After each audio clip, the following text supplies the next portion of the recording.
धुलियान से यात्रियों को लेकर आ रही नाव जैसे ही बलालपुर गंगा घाट पहुंची, तभी उस पर आकाशीय बिजली गिर गई। इस हादसे में 4 लोगों की मौत हो गई, जबकि 10 अन्य घायल हो गए। ये घटना मंगलवार शाम की है। हादसा बलालपुर गंगा घाट में हुआ। यात्री धुलियान से आ रहे थे। কিছু লোক বসেছিল, আবার এই নৌকা নিয়ে পৌঁছালো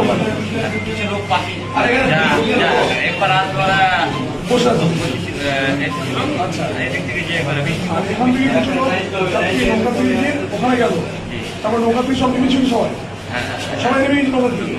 তারপরে কি হলো? তারপরে আপনার সামনে বলেছিলাম, হ্যাঁ মানে হঠাৎ করে একদম সব বেবস হয়ে গেছে। আমার পাঁকা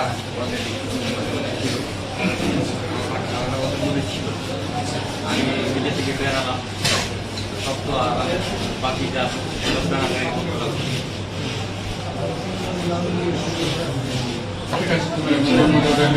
কোন সত্য উপরওয়ালাকে ডাকলাম, উপরওয়ালা আমার সত্যি জানে।